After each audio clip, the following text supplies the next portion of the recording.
पिछले एक महीने से डॉक्टर स्वामी अमेरिका का दौरा कर रहे थे और वहाँ जाके मैं भी उनके साथ गया हुआ था।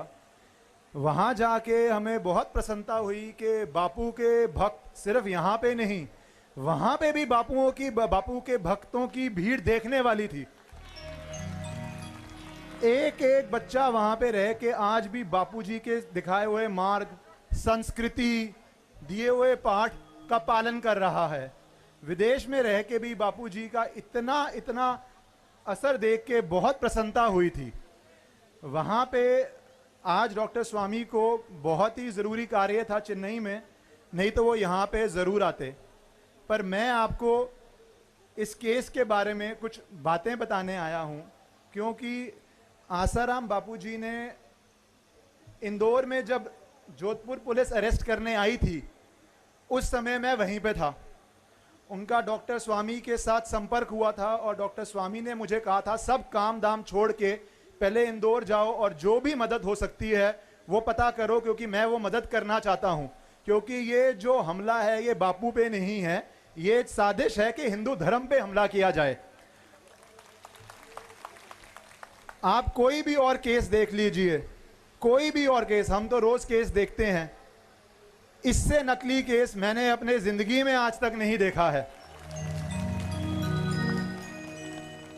आप लोग जीवन व्यतीत करते हैं, कभी कोई घटना हो जाए, कभी कोई क्राइम हो जाए, और अगर क्राइम जंतर मंतर में हुआ है तो अगर आप चाहेंगे कि आप जाके करोल बाग या रजौरी गार्डन या किसी और क्षेत्र में जाके केस रजिस्टर करवा लें, दर्ज करवा लें, तो पुलिस बोलती है भैया जहां पे हुआ है वहां पे जाओ, हमारे पास मत आओ।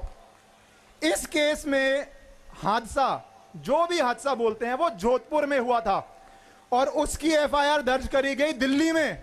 क्यों? ऐसा कभी होता है? कभी भी नहीं होता है। यह किया इसलिए गया क्योंकि उस समय दिल्ली पुलिस पे कुछ, आप समझ सकते हैं किस तरह का प्रभाव पड़ा होगा कि राजस्थान की घटना को दिल्ली पुलिस दिल्ली में दर्ज कर रही है। दिल्ली में घटना होती है तो वो दर्ज नहीं करते हैं, वो राजस्थान की घटना यहां पे दर्ज करते हैं। क्यों? क्योंकि वो जानते थे कि ये षड्यंत्र है, जहां पे हम षड्यंत्र को अमल कर सकते हैं वहीं पे अमल कर दो इसको। और बापू ये बात बहुत अच्छी तरह जानते थे। जब हम इंदौर गए, इस केस में तो इतनी ऐसी घटनाएं हैं, इतना नकली केस है, और आप सबकी उपस्थिति यहां पे दिखा रही है कि कितना नकली केस है। आगे तो मुझे सिर्फ बहनें माताएं ही दिख रही हैं। क्या आप सब आश्रम जानते हैं, इतने देर से बापू को जानते हैं, आप सबको पता है कितना नकली है, पर मीडिया ये नहीं दिखाएगी। मीडिया याक्यूब क्यों दिखाती है? क्योंकि ये रिपोर्ट्स हैं कि एडवर्टाइजमेंट एजेंसीज को पैसा दिया गया था कि याकूब मेमन के लिए एक प्रदर्शन करो और मीडिया दिखाए, और मीडिया को जिस भी व्यक्ति से एडवर्टाइजमेंट मिलती है वो दिखाती है। एक दिन मैंने बापू से पूछा था, मैंने पूछा बापू इतने लोग एडवर्टाइजमेंट देते हैं, आप क्यों नहीं एडवर्टाइजमेंट करते हैं? बापू ने कहा ये पैसा मेरा नहीं है, मैं अपने लिए एडवर्टाइजमेंट नहीं करूंगा, ये गरीबों का पैसा है, उनकी रोटी, उनकी पढ़ाई, उनके लिए जाएगा। अपने आप के लिए मैं मीडिया को ये पैसे और रिश्वतें नहीं दूंगा। और बापू आज भी उसी बात पे अड़े हुए हैं। ये मीडिया वाले जितना नेगेटिव दिखा सकते हैं दिखा लें, पर जो लोगों के दिल में आस्था है वो मीडिया की वजह से नहीं है और ना ही आएगी। डॉक्टर स्वामी ने बहुत पहले ही कह दिया था कि जब बापू आदेश देंगे, जब बापू चाहेंगे, मैं तो हर समय 24 घंटे रेडी हूं, जब आदेश आएगा मैं जाके बेल डाल दूंगा। मैं अभी जेल गया था जोधपुर, अगस्त का टाइम होगा मेरे ख्याल से, जुलाई के अंतिम सप्ताह में बापूजी से मिलने में जोधपुर गया था।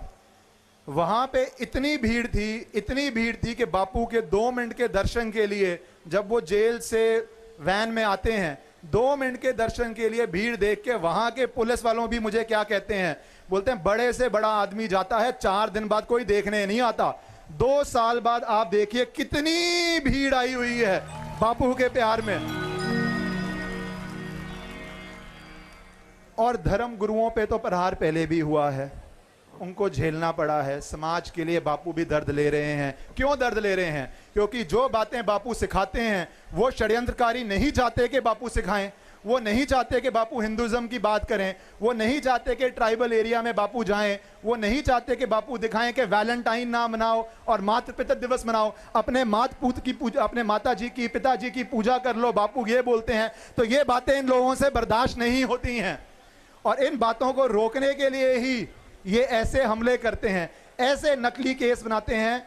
मुझे याद है इंदौर में उस समय बहुत मीडिया आई हुई थी जब बापू जी को अरेस्ट करने आ रहे थे। सुबह से मीडिया बोल रही थी इंटरव्यू दो, इंटरव्यू दो, इंटरव्यू दो। तो बापू जी ने मुझे आदेश दिए कि तू बाहर जा, नारायण साईं जी के साथ जाओ और आप मीडिया को संबोधित करो, इस केस में क्या हुआ है। हंसने की बात है, 500 कैमरे होंगे और मैंने पुलिस रिपोर्ट देख के जो मीडिया के सामने पक्ष रखा, मीडिया ने 1 मिनट भी वो नहीं दिखाया, सिर्फ ये दिखाती रही कि पता नहीं बापू कहाँ हैं, पता नहीं बापू कहाँ हैं, बापू भागे हुए हैं। मैंने वहाँ पे मीडिया को कहा बापू अंदर हैं, बापू कहीं नहीं है, पर मीडिया ये पक्ष भी दिखा के राजी नहीं। इससे गंदा काम मीडिया जो कर रही है वो कोई कर ही नहीं सकता है। पर बापू उस समय भी मुस्कुरा रहे थे, बापू कह रहे थे मुझे पता है जितना ये अत्याचार करेंगे उतना ही हिंदू धर्म के लिए अच्छा है, उतना ही लोगों के दिल में चेतना जागेगी, उतने ही लोग और बढ़ बढ़ के सामने आएंगे और ये आज हो रहा है।